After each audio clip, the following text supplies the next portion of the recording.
And we are live. Welcome, mystery and thriller fans. I'm your on-air host and author, Sara DiVello, and I am so excited to welcome back Alex Finlay here to give us the inside scoop the night before pub about his brand new book out tomorrow, Parents Weekend. Alex, welcome back. Tell us about this book. Well, first of all, thank you, Sara, for having me again. And it's always a pleasure to be with you and your great show. Parents Weekend, I haven't had a lot of practice yet doing the pitch here, but the log line is they grow up so fast and then they're gone. So Parents Weekend is about a Parents Weekend, surprisingly, at a small Northern California college. And it's, freshman year. This is the parents' first chance to come visit their kids. 5 families are assigned to these small group dinners. And all the parents go and they're excited and they're having cocktails and having a good time. And then their 5 kids never show up. And so at first everyone thinks, oh, they're just kids being kids. They got sidetracked by a party or being irresponsible. But as the hours go by, and then, it's the next day and there's not been so much as a text response from these kids, panic starts to ensue. The campus police are brought in. They soon call in reinforcements. Then the media gets a whiff of this, and it becomes, kind of a media and social media spectacle. And in the process, we learn about these 5 families and these students. And questions arise like, are the sins of the parents visiting the kids, or is this, their disappearance related from a problem from within the friend group? And we explore all this over a weekend, and, it takes off from there. It takes off from there, indeed, in the juiciest way that only Alex Finlay can do. And we have the inside scoop. We're taking all of your most pressing questions about this brand new book out tomorrow. If you've been here before, you know the drill. And if you're new, welcome, friends. Here's the drill. Every Monday, I give you my featured author, and you get to ask them anything. So ask Alex about this book, about his writing process, about these parents who are not so innocent themselves, about the kids, how he came up with this crazy idea. Anything that you are wondering about, just get the questions going in the comments, and I will get them right over to him. Renee is joining us, live from Southeast Florida, saying hi, Sara and Alex from stormy Florida. Hi, Renee. Welcome to the conversation. I also want to let you guys know we have a very exciting opportunity tonight. We have the opportunity for signed and personalized books. Now, you know what I say, signed books make the best gifts, and signed personalized books make the very best gifts. Alex is going to be at our Partner in Crimes store tomorrow, so you can pre-order tonight. I'm going to pop the link into the comments.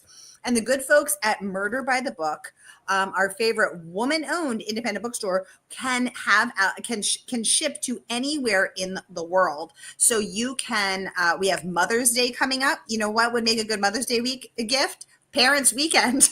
We have Father's Day coming up.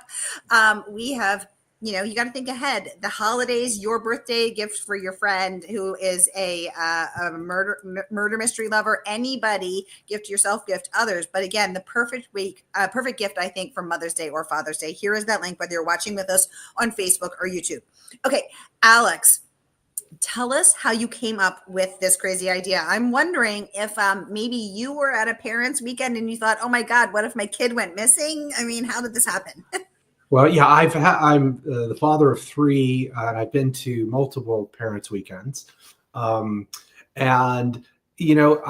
first Parents Weekend I ever went to, my son went to NYU, and I didn't have the idea for the book then, but I think some of the things that happened then kind of settled in the back of my mind. It was in New York in October, pouring rain. We were supposed to meet my son in the morning for one of these group kind of breakfasts. And I had my younger children with me at the time. And, we go to the dorm. We can't get in because we don't have the pass. And he's not answering his phone. His roommate's not answering his phone. So this is literally inspired from your real life, Alex. Well, at the time I didn't think about that, but basically we're outside in the pouring rain for like an hour and a half, and then they all come strolling by because they've been out all night. So, and the light bulb of like seeing, your parents there with all your friends that you've forgotten. But that wasn't like, I didn't have the idea for the book then. It was only, a couple years ago. I was at my youngest son's parents' weekend he goes to a small private school in Northern California. And the contrast was like between rainy New York in October and this like beautiful, I think it was like, late March, and it was, in the Bay Area, and it was just beautiful. For some reason I thought about like, wow, how different these two are. And then one thing led to another where I mashed the two together. I set the book at my youngest son's college, but kind of inspired by my oldest son's disappearing act. So is that your younger son's college often mistaken for Stanford, much to your own chagrin? Yes. Well, I knew that was pulled from real life, Alex. I was like, this is way too visceral to have been imagined. So there's a scene very early on in the book where two of the parents are flying on a private jet of one of the dad, who is a plastic surgeon. One of his clients gives him a lift to San Francisco, or Frisco, as he annoyingly calls it. And he says, "Oh, where's your son go to? Stanford?" And the father's bristling, like the Mr. Maldonado is like, "How dare you? No, he goes to the other amazing school in Northern California." And I was like, I wonder if Alex's son goes to a small, wonderful school that is. Well, he actually goes to the school in the book. And, on the East Coast, everyone, if you say your kid goes to school in Northern California, it's Stanford. But Santa Clara University is like a very great school, but doesn't have a name like that here. In California, it's fine. So, yeah, that was inspired. But a lot of the things in the book, the settings and all of the locales in the book are places we went on Parents' Weekend, to my son's chagrin. He, of course, was like, before the book came out, he said he insisted on reading the book, and he had all the things he wanted me to take out because people would assume. Oh, it's him? Oh, how embarrassing. Him, or he told me he's in a fraternity and there's frats in the book. And he's like, I said, I just researched this on the internet. And he's like, yeah, but everyone's going to think I told you this. Or he's going to think you're flying out there on a jet. And then his mom is doing cocaine off some other lady's chest. Oh my God. The way I did want to ask you if that was from real life. Oh my God. I wish we were that exciting. No, we are not that exciting. But oh my God. Yeah. So it's been fun. And he has been good natured about it. But I say at the end of the book, I have a whole thing about, how this is all made up, and please don't throw my kid out of school and all these things. Which is how we know it is in fact 100% real. We have John joining us from Northeast Ohio. Hi, John. Welcome to the conversation. We have Robin joining us from sunny Coeur d'Alene, Idaho. She says, I'm listening while getting ruthless in the front yard. You get ruthless over there. Renee has a question, Alex. How do you celebrate finishing a book and or your pub day? It looks like you're having a beverage, an adult beverage there. Tell us about your celebration practice. Usually my pub day is kind of anticlimactic because I'm usually just at home and like Googling my name to see any reactions to the book. This year is more fun. Tomorrow I leave for the first stop on my book tour, going to Poison Pen and great bookstore in Arizona. And then I have several stops over the next couple weeks. So it's going to be a little more lively this year than it usually is. As far as celebrations, it's just kind of, I don't know if you felt this, Sarah. For me, it's always anticlimactic, but it's kind of bittersweet because, you're basically, it's out there. You're excited to see what people think about it, but you basically know that you're on to the next book after you do the tour and everything. So, but I have no rituals, no special, anything special I do other than kind of get out there and try and spread the word and hopefully get the book in people's hands. Wait, so should I not have started that rumor that usually you're out there casting spells under the light of a full moon with the blood of a werewolf and a bubbling cauldron? Because I don't know if I can untweet that, Alex. It's okay. If anyone's met me, they know that it's far too exciting for anything I would do. So I'll, let's keep the rumors flowing. Oh my God, I'm happy to keep the rumors flowing. Yes, exactly. Renee is laughing with us. I love that. Alex is really funny, very funny. Elizabeth's joining us from Facebook. Hello, Sarah and Alex. She wants to know, Alex, did you ever have another career before becoming a professional writer? And I'll add, was it being a werewolf? It was not being a werewolf. You can tell by the bald head that there was no werewolf. That's part of your disguise. Yeah. I've been a lawyer for many, many years, and I'm really a writing lawyer. I'm an appellate lawyer, and so I spent many years just writing briefs, and it was good training ground for writing fiction. In that, when you write for basically appellate briefs for a living, you're one, telling a story in your briefs, which is your client's story, and two, judges are super busy, and you have to grab them. You have to do it in a really tight,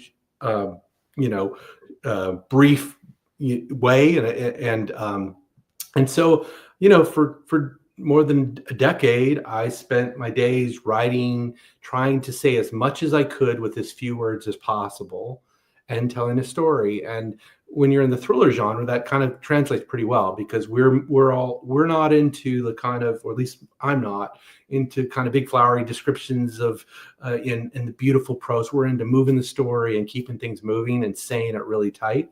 And so it was good to have that. Work that muscle every day before I actually turn to fiction. That's really interesting, Alex. I like that, because actually I do know a lot of lawyers and they are really good writers. And I hadn't thought about the brevity and tightness option. Renee has a question about something that you just said, and that I actually would like to know too. You said there's a bittersweetness to Pub Day. She's wondering, do you ever cry after you finish a book? And she hastens to add that it is okay for guys to cry. Trust me, I'm a big crier. I don't cry after I finish a book, but I do think that, like, when I'm editing and you get to a scene, I think if you cry at your own scene, I think that's when you've kind of nailed an emotional scene. And for me, a lot of my books, for those who read them, they deal a lot with family, and I steal a lot, as you've already seen with Parents Weekend, from my kids and from my family. So a lot of the stuff can be very emotional, particularly if someone's in peril, and they're based in Every Last Fear of the first Finlay novel. I did steal my son's life. Like, he was an NYU student, and that story is about a family who all die while on vacation in Mexico, except for one, a surviving son who's at college, has to kind of figure it out. And that book I stole a ton from my family, and so that's very emotional. So yeah, I mean, I don't cry necessarily when the book's finished, but I'll have a few tears at scenes there and then. And for me, I think that's I like that, because if it's going to get me after I wrote it and did everything, hopefully it'll catch a reader. And I do, and this is actually I think I'm closing in on 500 interviews over the past 5 years, and no one has ever admitted that it actually is bittersweet. It actually is sad on Pub Day. And thank you for saying that, because I feel very sad, because I come to love these people, and I have spent every day for however long it takes you to write the book. For me, it took 10 years being with them, and I loved them so much, and they're real people in my case. So I was so sad when it was over, because I was like, but wait, I won't spend time with you guys every day in the same way. And I've never had this conversation before. So thank you for Renee, the great question, and Alex for the vulnerability and opening up about that. This is really cool. So I want to remind everybody that the book is not even out yet. Alex is coming on tonight to give us the exclusive sneak peek, and we can order signed books. This is a really, really cool opportunity. And I just want to show you all of the incredible buzz that this book is generating. So I just popped it in. You guys, look at the list of most anticipated. I'm going to take this down because it's so big, it's covering us. But a Barnes & Noble Most Anticipated Mystery and Thriller, a Library Reads Hall of Fame selection for May 2025, best books voted by librarians, a Goodreads Readers Most Popular Books May 2025, a BookBub Must-Read Mysteries and Thrillers of 2025, a Criminal Element Unmissable Mysteries of Spring, a Novel Suspects Most Anticipated Mysteries and Thrillers of Spring, a Goodreads Most Anticipated Mystery and Thrillers of Spring. I mean, the list goes on and on and on, and it just is so exciting to see all of the buzz and all of the anticipation and all of the excitement and all of the great rave reviews. And I just think it's so cool that Alex is coming on tonight to give us the inside scoop. Robin is saying absolutely. Give us the inside scoop and take your questions live, and you can order signed books. So Alex will personally sign this, and our favorite woman-owned independent bookstore will ship these to you Wednesday morning. So Alex is going to sign tomorrow night, and then we will ship it out. So again, you guys, I'm thinking Father's Day. What's more perfect for Father's Day and Mother's Day than Parents' Weekend? See what I'm doing there? You picking up what I'm putting down? Yeah. And one clarification, I'll be at Murder by the Book on Thursday. So Thursday. I'm sorry. I will sign then, but and it's okay, so they'll ship on Friday. They will ship on Friday. Thank you. Right. Thank you for that clarification. I get my Tuesdays and Thursdays. I see T and I think Tuesday, and it's TH Thursday. Oh my gosh. Renee would like to know, Alex, have you ever been in Jeff Deaver's company, or will tomorrow? And I'm sorry, Jeff will be at the store tomorrow. Alex will be there on Thursday. My mistake. But you know Jeff, don't you, Alex? Actually, we're doing the launch event tomorrow together in Arizona. I think he'll be at Murder by the Book a couple days before I am. I'm at Murder by the Book on Thursday. I have crossed paths with Jeffrey Deaver, but I'm super excited. I was honored that he'd share launch day with me. I'm sure the crowd will be a little bigger than it normally is than when it's just myself, maybe just a smidge. But Jeffrey is, when I was, kind of dreaming about being a writer, I read The Bone Collector, and it was both inspiring but both discouraging at the same time because he is so good. It was, it lit a fire into me like, I want to do this. But then I was like, I don't know if I can ever be in that league. But I've been a big fan of his, and I'm just excited. Tomorrow's also his birthday, so hopefully it'll be a little fun at the bookstore. But yeah, so I've crossed paths, but this will be the first time we spend any meaningful time together. So I've interviewed Jeff, I think 8 times, and I don't want to brag, but he did sign my book to his dearest friend, Sara. So let's get, I asked Lee Child to sign my book, and when he was writing, I said, just make it out to the greatest writer of our generation. And he looked up and he was like, I always do, but this is the thing. When you guys are checking out, and you can write in the comments, in the comment on the checkout line, what you want Alex to say, and I always have to say something super scandalous, like, I'll never reveal where the body's buried. Yeah, I'll write it. You put it in there. I will write it, unless it's you can write. Yeah, to my best friend Renee. To I'll never say where the body is buried. Robin, you can have him say anything. It's so fun. Robin's saying that the two of you together, you and Jeff, will be pretty crazy. Sara, come join us online there too. Oh my God, if I was in the Southwest, I would be there with bells on and a birthday cake for my best friend Jeff. I love that. Okay. I want to scroll back because I think I missed some questions. Oh my God. Renee wants to know, how much money does your son want for you using the experiences that he has brought from him? Well, trust me, he's already earned that the revenue. So we're already even. But paying for his college is probably we're even. I think he's still in my. I think I'm still kind of have a little on my ledger for him. But my kids have been really great sports about, one, me stealing things from their lives, but two, the books have been a big part of their lives, and going to book events since they were younger, and it's been really a family thing. So it's been a lot of fun. They're more impressed with the movie, deals and that kind of thing from the books than anything their father actually writes, but it's still been just a huge part of our family life, and I'm so proud of them, and it's fun to just, and they'll, I hope one day, because there's a lot of Easter eggs for them in the books that nobody will ever get, that we little inside jokes and things that I work into the book. So it's just been a real fun thing. Oh, I love that. Renee says your kids sound great. They really do. They have a good dad. The praise for the book has been incredible. We have First Clue saying Finlay crafts a genuine page turner with a cast of flawed and realistic human beings. Plan a weekend to devour this terrific thriller. They're not the only ones raving. We have Publishers Weekly saying Finlay writes with red herrings galore and caps the proceedings with a particularly shocking conclusion. Renee's letting me know that it will be live streamed tomorrow. Totally, Renee. I'm doing a library event tomorrow where I'm speaking at a library in Vermont. Otherwise, I would be there. There is so many incredible words of praise that I am going to put in. First Clue. Oh my goodness. Mary Kubica, who has been on for her last 3 books, calls the book smart, fast-paced, and intense. Parents Weekend depicts every parent's worst nightmare. Alex Finlay is a master at creating complex, high-stakes thrillers that are charged with emotions. Readers will love this one. Robin saying she won't be there in person, but she's going to be on Facebook Live. Oh, cool. You're going to have some people from here on Facebook Live. That's awesome. Renee wants to know, all right, any talk about a movie deal for this one, Alex?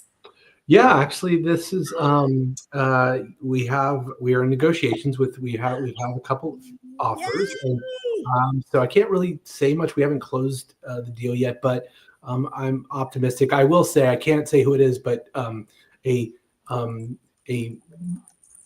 pretty famous Hollywood actor has his own production company, and so that's one of the 2 we've been kind of talking to. And it's for me, it's like my kid, coming back to my kids, they're like, they don't care about anything about the book, but I got to Zoom with this actor and that was the big thing they were impressed with. So yeah, I'm hopeful that we'll be able to announce more soon. I probably shouldn't even be saying anything now. Well, what happens on Mavens stays on Mavens. It's like Vegas, but more murdery. Lar is joining us from YouTube. She wants to know, which book should I start with? I am a new fan. Alex, where do you think she should start with you?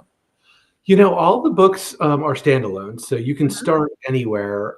They do have recurring characters. So if I were to start, like our favorite FBI agent, Sara. Keller. Sara Keller is in Parents Weekend, and so she is a recurring character. But again, these aren't a series. But if you read the other books, there are some fun things that if you've read the prior ones. If I was starting, I'd start with The Night Shift, which is a Sara Keller book. If you want to take the Sara Kellers in order, Night Shift, then Every Last Fear, then Parents Weekend. Even though I didn't publish them in that order, but chronologically, Every Last Fear was the first Finlay book that had Sara Keller, but The Night Shift was based earlier in her life. So I think starting with The Night Shift's a good place to start. But again, my goal with my books is to not do the same thing twice, and to have hopefully a plot line you haven't seen in other mysteries and thrillers, but to make them stand alone, so you don't have to be burdened that you have to read 4 other books to kind of be invested. So they do all kind of stand alone. And thank you for saying that you're new to Alex Lar, because when I founded Mystery and Thriller Mavens 5 years ago, I said my goal is to connect readers to their favorite authors and introduce them to their next favorite authors. So here he is, Mr. Alex Finlay. Margaret saying, I don't know. Vegas is pretty murdery. That's a good point, Margaret. Vegas is super murdery. Randy joining us from YouTube saying, do you have any ideas for your next? Well, yeah, I mean, what I think a lot of readers don't know is that by the time our books hit the shelves, we had finished it a year prior. So, and for me, that means I'm finishing the next one. So I'm more than I have an idea for the next. I'm almost done with it. Well, at least coming into my editor. So yes, now I'm thinking ahead for the one after that, and I have the kind of early seeds of an idea. But I'm hoping to get lightning strikes. And Sara, this, that we're always looking for that one idea that's going to make us want to invest a year of our lives in totally investing in it. And, I feel like I'm getting closer to that with not next year's release, but the release of the year after that. I love that. Renee wants to know, will you have any say in the actual movie? No, I mean, when you, not when I shouldn't talk for all authors, but generally when, how it works is a production company or network, they option the rights to your book for a short period of time, usually a year. And they have that year to, go into development and actually decide if they're going to move forward. And, and that could extend, they could extend the option another year and another year. But what you have to really do is kind of, when you agree to license your book, you have to let go. You have to go, this is going to be their vision. You may love it, you may hate it, but you're likely not going to have much of a say in it unless you kind of negotiate that in the contract. For me, I think that they know what they're doing. I don't know how to make a visually appealing television movie. That's something that there's people who are much better and more skilled than I am. So I'm just going to trust them. And that's part of the process when you get different offers, is I always think, who's going to carry the vision forward that I trust? Also, who's most likely to make it? Because, Hollywood options tons of books, but it's only about, I'd probably say less than 5% that actually get made. So, and so all of my books in one form or the other have been, at some stage in Hollywood. And, we'll see what happens. But I like to just keep my expectations really low and just hope for the best. And as I said, it's the only thing that, like, my kids will brag about to their friends. So I keep optioning the books for not just for that reason, but it's one of the main reasons. I think it's important that your kids think you're cool. Well, I didn't go that far, but okay, time flies when you're having fun, so we have time for one last question. This one from Robin. She says, here's my favorite question. Alex, what is your favorite treasure on your bookcase behind you? What a great question, Robin. Ooh, what is my favorite? I think I have a number. Like, what I really love on the bookcase behind me is all the foreign editions of my books. So those are, it's such a surreal experience to be in another country and go into a bookstore and see your book there. A book that it's in another language. You don't know if they've translated it well. You have no idea about it, but it's just such a fun experience. And we've really had just an amazing fun time with that, getting to go meet my publishers in Denmark or Italy, and get to basically see the world and meet really interesting people and have them, read your book in their language. And, it's a really fun thing. So I have all my foreign editions, most of them, some of them aren't out yet on that bookshelf behind me. So I'd say those are probably the most fun thing on the shelf. Oh my God, I love that. Robin is saying, thank you for sharing your favorite treasures. Renee is saying, that is so cool. That is just so cool. Thank you, guys. Thank you very much, Alex, for a fascinating discussion. Renee says, you guys, I want to remind you that you can order signed and personalized books. Let me say it again. The best gift for Mother's Day and Father's Day is Parents Weekend, right here from our favorite woman-owned independent bookstore. That is Murder by the Book. All right, that is a wrap for us. I hope your week is off to a killer start. May the days and the pages fly by. Thanks for spending your Mystery Monday with me, and I will see you all next week. Thank you, Sarah. Thanks, Alex. Everyone.